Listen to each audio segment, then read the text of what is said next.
Hello everybody and welcome back to Sabbath School for lesson number 3.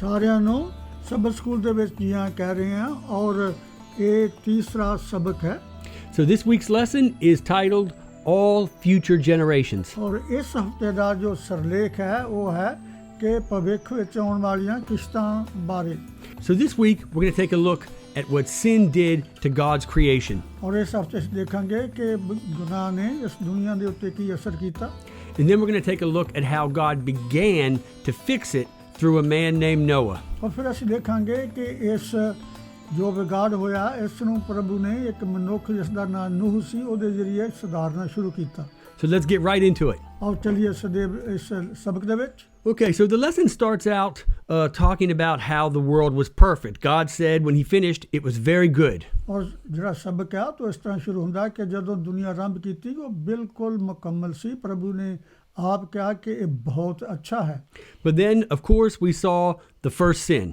ਔਰ ਫਿਰ ਦੇਖਦੇ ਹਾਂ ਕਿ ਪਹਿਲਾ ਪਾਪ ਕਿੱਦਾਂ ਹੋਇਆ Now look at what happened after that first sin. ਔਰ ਉਸ ਜੋ ਪਹਿਲਾ ਪਾਪ ਹੋਇਆ ਉਹਦਾ ਅਸਰ ਕੀ ਹੋਇਆ We went from simply eating a piece of fruit ਔਰ ਸਿਰਫ ਇੱਕ ਛੋਟਾ ਜਿਹਾ ਇੱਕ ਫਲ ਸੀ ਜਿਹਨੂੰ ਖਾਧਾ to murder and rebellion. ਔਰ ਫਿਰ ਉਹਦਾ ਅਸਰ ਇਹ ਸੀ ਕਿ ਉਹ ਖੂਨ ਔਰ ਪ੍ਰਭੂ ਦੇ ਖਿਲਾਫ ਬਗਾਵਤ Brothers killing brothers. ਔਰ ਫਿਰ ਭਰਾ ਜਿਹੜਾ ਸੀ ਭਰਾ ਨੂੰ ਮਾਰਨਾ ਸ਼ੁਰੂ ਕੀਤਾ And then we get to chapter 6. ਔਰ ਫਿਰ ਅਸੀਂ ਬਾਈਬਲ ਦੇ 6ਵੇਂ ਅਧਿਆਇ ਤੇ ਚੱਲਦੇ ਹਾਂ Yeah, all of this happened within the space of 3 chapters. ਔਰ ਸਿਰਫ ਇਹ ਤਿੰਨੇ ਜਿਹੜੇ ਚੈਪਟਰ ਨੇ ਬਾਈਬਲ ਦੇ ਵਿੱਚ ਉਹਨਾਂ ਦੇ ਵਿੱਚ ਇਹ ਸਭ ਕੁਝ ਹੀ ਵਾਕਿਆ ਹੋਇਆ But you know, Dad, that's how sin is. Sin starts little and then it just begins to multiply. ਔਰ ਫਿਰ ਇਸ ਤੋਂ ਸਭ ਮਿਲਦਾ ਕਿ ਪਾਪ ਜਿਹੜਾ ਉਹ ਬਿਲਕੁਲ ਛੋਟਾ ਜਿਹਾ ਜਦੋਂ ਕਰਦੇ ਆ ਪਰ ਉਹਦਾ ਅਸਰ ਕਿੱਥੇ ਦਾ ਕਿੱਥੇ ਚਲਾ ਜਾਂਦਾ ਦੂਰ Let's take a look at one example. ਔਰ ਫਿਰ ਇੱਕ ਉਦਾਹਰਣ ਦੇ ਤੌਰ ਉੱਤੇ If you look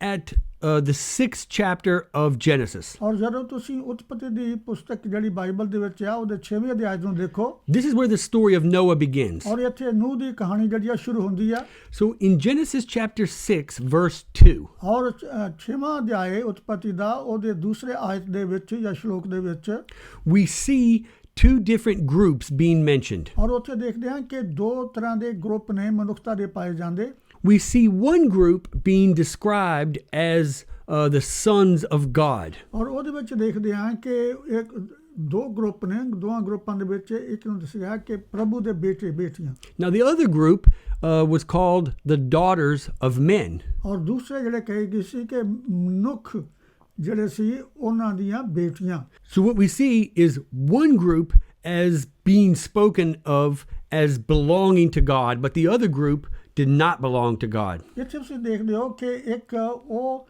ਗਰੁੱਪ ਹੈ ਜਿਸ ਨੂੰ ਕਿ ਅਸੀਂ ਕਹਿ ਸਕਦੇ ਹਾਂ ਕਿ ਉਹ ਪ੍ਰਭੂ ਦਾ ਪੈਰੋਕਾਰ ਨੇ ਦੂਸਰਾ ਉਹ ਹੈ ਸਿਰਫ ਜੋ ਕਿ ਪ੍ਰਭੂ ਤੋਂ ਇੱਕ ਮਨੁੱਖਤਾ ਦੇ ਵਿੱਚ ਲੇਕਿਨ ਪ੍ਰਭੂ ਤੋਂ ਅਣਜਾਣ ਨੇ Now most Bible scholars believe this means that the sons of God were Seth's descendants.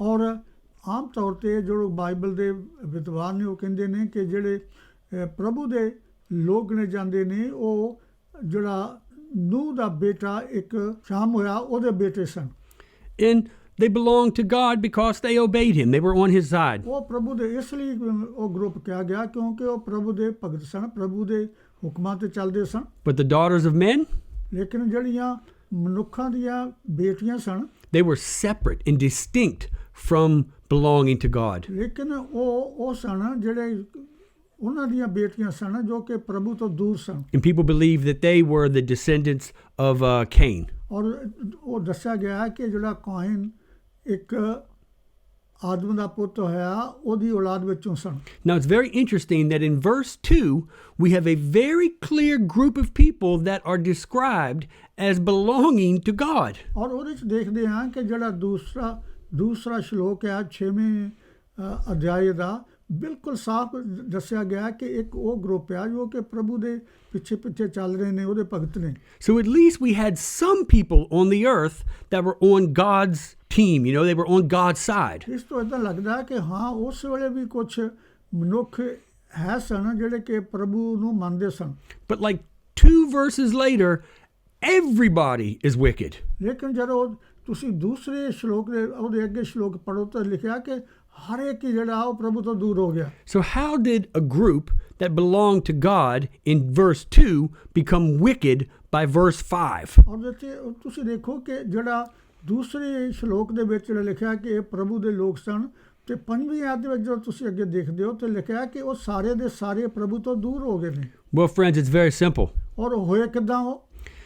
The people that belong to God began to marry people who did not belong to God. ਔਰ ਉਸ ਉੱਤੇ ਦੱਸਿਆ ਗਿਆ ਹੈ ਕਿ ਉਹ ਇਸ ਤਰ੍ਹਾਂ ਹੋਇਆ ਕਿ ਜਿਹੜੇ ਪ੍ਰਭੂ ਦੇ ਲੋਕ ਸਨ ਉਹਨਾਂ ਨੇ ਉਹਨਾਂ ਦੀਆਂ ਬੇਟੀਆਂ ਨਾਲ ਸ਼ਾਦੀਆਂ ਕਰ ਲੀਆਂ ਜਿਹੜੇ ਕਿ ਪ੍ਰਭੂ ਨੂੰ ਤੋਂ ਮੁਨਕਰ ਸਨ, ਪ੍ਰਭੂ ਦੇ ਪੁਜਾਰੀ ਨਹੀਂ ਸਨ। And the result of God's people marrying people who did not worship him, the result of this was that the entire race became wicked. ਔਰ ਉਹਨਾਂ ਸ਼ਾਦੀਆਂ ਦਾ ਅਸਰ ਇਹ ਹੋਇਆ ਕਿ ਉਹ ਫਿਰ ਸਾਰੀ ਦੀ ਸਾਰੀ ਜੋ ਮਨੁੱਖਤਾ ਸੀ ਉਸ ਵੇਲੇ ਉਹ ਪ੍ਰਭੂ ਤੋਂ ਮੁਨਕਰ ਹੋ ਗਈ। Friends, let this be a serious warning. ਦੋਸਤੋ ਇੱਕ ਬਹੁਤ ਇੱਕ ਚਿੰਤਾਜਨਕ ਸੂਚਨਾ ਹੈ। If you are on God's side ਅਗਰ ਤੁਸੀਂ ਪ੍ਰਭੂ ਦੇ ਭਗਤ ਹੋ and you want to remain on that side, ਔਰ ਅਗਰ ਤੁਸੀਂ ਚਾਹੁੰਦੇ ਕਿ ਪ੍ਰਭੂ ਦੇ ਨਾਲ ਵਫਾਦਾਰ ਰਹੋ, do not marry people who do not serve your God. ਔਰ ਇਹ ਚਿੰਤਾ ਦੀ ਗੱਲ ਜਿਹੜੀ ਆ ਦੱਸੀ ਗਈ ਆ ਕਿ ਕਦੇ ਵੀ ਜੋ ਕਿ ਪ੍ਰਭੂ ਨੂੰ ਨਹੀਂ ਮੰਨਦੇ ਉਹਨਾਂ ਦੇ ਵਿੱਚ ਉਹਨਾਂ ਦੇ ਨਾਲ ਵਿਆਹ ਸ਼ਾਦੀਆਂ ਦਾ ਵਰਤਾਓ ਨਾ ਕਰੋ। Otherwise, we're going to find that the world is going to be filled with wicked people. There's not going to be his side and their side. Everyone will be wicked. ਔਰ ਉਹਦੇ 'ਚ ਅਸੀਂ ਦੇਖਦੇ ਹਾਂ ਕਿ ਉਹਦਾ ਨਤੀਜਾ ਇਹ ਹੋਇਆ ਹੈ ਕਿ ਉਹ ਸਾਰੇ ਦੇ ਸਾਰੇ ਕੋਈ ਸਮਾਂ ਪਾ ਕੇ ਪ੍ਰਭੂ ਤੋਂ ਦੂਰ ਹੋ ਗਏ। And it's interesting that Jesus said, as it was in the days of Noah, so will it be at the end times. ਔਰ ਇਹ ਬੜੀ ਦਿਲਚਸਪ ਗੱਲ ਹੈ ਕਿ ਪ੍ਰਭੂ ਯਿਸੂ ਮਸੀਹ ਨੇ ਖੁਦ ਕਿਹਾ ਕਿ ਜਿਸ ਤਰ੍ਹਾਂ ਨੂਹ ਦੇ ਜ਼ਮਾਨੇ ਦੇ ਵਿੱਚ ਜੋ ਕਿ ਹੁਣ ਅਸੀਂ ਜ਼ਿਕਰ ਕਰ ਰਹੇ ਹਾਂ, ਇਸੇ ਤਰੀਕੇ ਨਾਲ ਹੀ ਦੁਨੀਆ ਦੇ ਖਾਤਮੇ ਤੋਂ ਇਸ ਤਰ੍ਹਾਂ ਹੀ ਹੋਏਗਾ। And that is why Christ said that if he doesn't come back soon, even the elect will be lost. ਔਰ ਫਿਰ ਪ੍ਰਭੂ ਯਿਸੂ ਮਸੀਹ ਨੇ ਗੱਲ ਕਹੀ ਹੈ ਕਿ ਅਗਰ ਉਹ ਜਲਦੀ ਨਾ ਆਵੇ ਦੁਨੀਆ ਦਾ ਖਾਤਮਾ ਦੇ ਵਾਸਤੇ, ਅਗਰ ਦੇਰ ਹੋ ਜਾਏ ਤਾਂ ਫਿਰ ਕੋਈ ਵੀ ਇਨਸਾਨ ਜਿਹੜਾ ਉਹ ਪ੍ਰਭੂ ਨਾਲ ਵਫਾਦਾਰ ਨਹੀਂ ਰਹੇਗਾ। So sin is multiplied, but God is going to save us anyway. ਉਹ ਜਦ ਦੇਖਦੇ ਹਾਂ ਕਿ ਕਿਸ ਤਰ੍ਹਾਂ ਪਾਪ ਜਿਹੜਾ ਸੀ ਸਾਰੇ ਸਾਜੇ ਫੈਲਦਾ ਚਲੇ ਗਿਆ ਮਨੁੱਖਤਾ ਦੇ ਵਿੱਚ, ਲੇਕਿਨ ਪ੍ਰਭੂ ਇਸ ਦਾ ਉਧਾਰ ਕਰਨਗੇ। In fact, he has to, because the world had become so wicked, if he didn't step in, we were going to destroy ourselves anyway. ਔਰ ਅਗਰ ਪ੍ਰਭੂ ਇਸ ਸਮੇਂ ਆਪ ਇਹਦਾ ਉਧਾਰ ਨਹੀਂ ਕਰਦੇ ਤੇ ਫਿਰ ਅਸੀਂ ਸਾਰੇ ਦੇ ਸਾਰੇ ਹੀ ਬੁਰਿਆਰ ਹੋ ਜਾਵਾਂਗੇ। Remember, the verse says that the world had become filled with violence. ਔਰ ਉੱਥੇ ਦੇਖਦੇ ਹਾਂ ਕਿ ਉਹਦਾ ਨਤੀਜਾ ਇਹ ਹੋਇਆ ਕਿ ਦੁਨੀਆ ਉਸ ਵੇਲੇ ਦਾ ਸੰਸਾਰ ਜਿਹੜਾ ਸੀ ਦੁਨੀਆ ਵਾਸਤੇ ਸੀ, ਸਾਰੇ ਦੇ ਸਾਰੇ ਬਾਗੀ ਜਾਂ ਇੱਕ ਦੂਸਰੇ ਨੂੰ ਮਾਰਨ ਦੇ ਵੈਰੀ ਹੋ ਗਏ। So God stepped in, otherwise there would have been no one left. ਔਰ ਅਗਰ ਇਸ ਤਰ੍ਹਾਂ ਪ੍ਰਭੂ ਵਿੱਚ ਆਪ ਇਸ ਗੱਲ ਦਾ ਉਧਾਰ ਨਾ ਕਰਦੇ ਤੇ ਬਹੁਤ ਭੈੜਾ ਹਾਲ ਹੋ ਜਾਂਦਾ। So he picked Noah. ਔਰ ਫਿਰ ਉਸਨੇ ਉਸ ਜ਼ਮਾਨੇ ਦੇ ਵਿੱਚ ਨੂਹ ਨੂੰ ਆਪਣੇ ਕੰਮ ਲਈ ਚੁਣਿਆ। Let's take a look at him real quick. ਔਰ ਬਹੁਤ ਜਲਦੀ ਨਾਲ ਅਸੀਂ ਦੇਖੀਏ So why did God pick Noah? ਨੂਹ ਨੂੰ ਪ੍ਰਭੂ ਨੇ ਫਿਰ ਕਿਉਂ ਚੁਣਿਆ?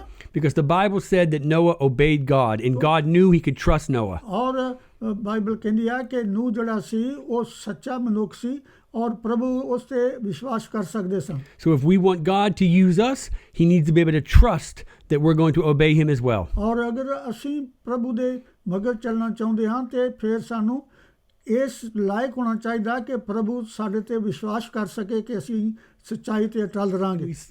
And we see that God then made a covenant with Noah. ਔਰ ਫਿਰ ਦੇਖਦੇ ਹਾਂ ਕਿ ਫਿਰ ਪ੍ਰਭੂ ਨੇ ਨੂਹ ਦੇ ਨਾਲ ਇੱਕ ਪ੍ਰਤਿਗਿਆ ਕੀਤੀ। Well, it's important to understand that God was the one who initiated this covenant. It was God's covenant, not Noah's. ਔਰ ਅਸੀਂ ਕਹਾਂਗੇ ਕਿ ਇੱਕ ਨੂਹ ਦੀ ਪ੍ਰਤਿਗਿਆ ਨਹੀਂ ਸੀ, ਲੇਕਿਨ ਪ੍ਰਭੂ ਨੇ ਖੁਦ ਨੂਹ ਦੇ ਨਾਲ ਇਹ ਇਕਰਾਰ ਕੀਤਾ। It's important for us to understand this one thing about grace. ਔਰ ਇਸ ਦੇ ਵਾਸਤੇ ਸਾਨੂੰ ਸਮਝਣਾ ਪਏਗਾ ਕਿ ਪ੍ਰਭੂ ਜੋ ਹੈ ਉਹ ਕਿਰਪਾ ਦਾ ਵੀ ਕਿਰਪਾਕਾਰ ਹੈ। If God wanted to destroy the world, including Noah, ਅਗਰ ਨੂਹ ਪ੍ਰਭੂ ਚਾਹੁੰਦੇ ਕਿ ਨੂਹ ਦੇ ਨਾਲ ਦੁਨੀਆ ਨੂੰ ਹੀ ਬਰਬਾਦ ਕਰ ਦਿੱਤਾ ਜਾਏ, it wouldn't have mattered what type of boat Noah would have made. God still would have destroyed him. ਔਰ ਇਸ ਦਾ ਫਿਰ ਜਿੰਨਾ ਮਰਜ਼ੀ ਨੂਹ ਜਿਹੜਾ ਸੀ ਉਹ ਆਪਣੀ ਕਿਸ਼ਤੀ ਬਣਾਉਂਦਾ ਰਹਿੰਦਾ, ਪਰ ਫਿਰ ਵੀ ਦੁਨੀਆ ਬਰਬਾਦ ਹੋ ਜਾਣੀ ਸੀ। No.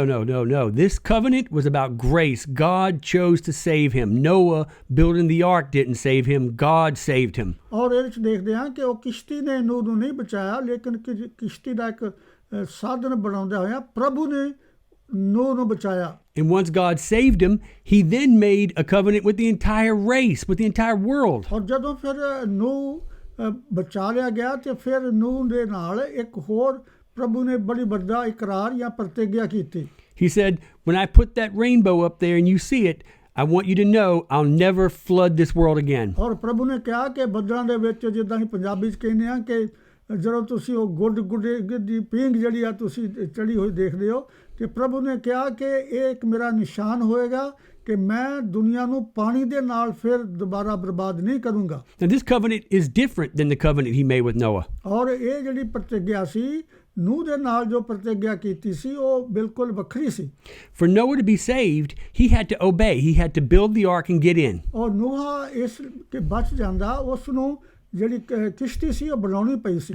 But this covenant, this promise to not destroy the world again by water, we didn't have any part in that. That was purely grace. ਔਰ ਇਹ ਜੋ ਪ੍ਰਤਿਗਿਆ ਪ੍ਰਭੂ ਨੇ ਕੀਤੀ ਕਿ ਗੁੱਡੇ ਦੀ ਪੀਂਘ ਜਦੋਂ ਦੇਖੋਗੇ ਬੱਦਲਾਂ ਦੇ ਉੱਤੇ, ਤੇ ਮੈਂ ਯਾਦ ਰੱਖਿਓ ਕਿ ਮੈਂ ਪਾਣੀ ਦੇ ਨਾਲ ਬਰਬਾਦ ਨਹੀਂ ਕਰੂੰਗਾ, ਇਹ ਜਿਹੜਾ ਪ੍ਰਾਮਿਸ ਸੀ ਜਾਂ ਇਕਰਾਰ ਕੀਤਾ ਪ੍ਰਭੂ ਨੇ ਉਹ ਸਾਡੇ ਨਾਲ ਕੀਤਾ। Every time you see that rainbow, I want you to remember God is filled with grace. He's full of mercy and he loves you and he keeps his promises. ਔਰ ਜਦ ਕਦੇ ਵੀ ਤੁਸੀਂ ਬੱਦਲਾਂ ਦੇ ਵਿੱਚ ਇਹ ਜਿਹਨੂੰ ਅਸੀਂ ਕਹਿੰਦੇ ਹਾਂ ਤੀਰ ਕਮਾਨ ਜਾਂ ਗੁੱਡੇ ਦੀ ਪੀਂਘ ਜਿਹੜੀ ਆ, ਜਦੋਂ ਤੁਸੀਂ ਇਸ ਨੂੰ ਦੇਖੋ ਤਾਂ ਯਾਦ ਰੱਖੋ ਪ੍ਰਭੂ ਸਾਡੇ ਤੇ ਕਿਰਪਾ ਕਰ ਰਿਹਾ, ਸਾਨੂੰ ਬਚਾਉਣਾ ਚਾਹੁੰਦਾ ਹੈ। And then God refers to Noah as the remnant. ਔਰ ਫਿਰ ਪ੍ਰਭੂ ਨੇ ਜੋ ਦੁਨੀਆ ਦੇ ਵਿੱਚ ਅਖੀਰ ਜ਼ਮਾਨੇ ਦੇ ਵਿੱਚ ਲੋਕ ਹੋਣਗੇ ਉਹਨਾਂ ਦੇ ਨਾਲ ਵੀ ਇੱਕ ਇਕਰਾਰ ਕੀਤਾ। It said that he was the only one left. ਔਰ ਉਹਨੇ ਕਿਹਾ ਕਿ ਜਦੋਂ ਉਹਨੇ ਦੇਖਿਆ ਕਿ ਉਹਦੇ ਵਿੱਚ ਸਿਰਫ ਨੂਹ ਹੀ ਬਚਿਆ।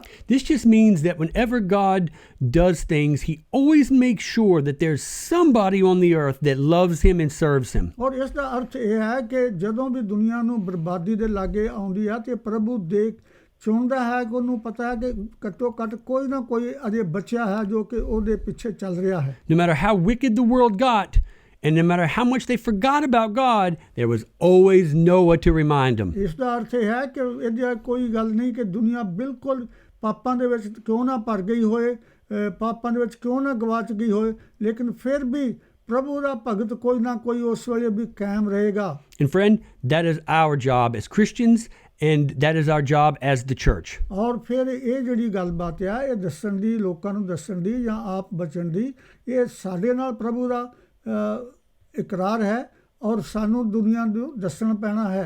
Look at this quotation in closing. ਔਰ ਆਖਿਰ ਦੇ ਅੰਤ ਦੇ ਵਿੱਚ ਤੁਸੀਂ ਆ ਜੋ ਕੁਝ ਤਸਵੀਰ ਦੇਖ ਰਹੇ ਹੋ ਉਹਦੇ ਉੱਤੇ ਜੋ ਕੁਝ ਲਿਖਿਆ ਹੈ ਤੇ ਗੌਰ ਕਰੋ।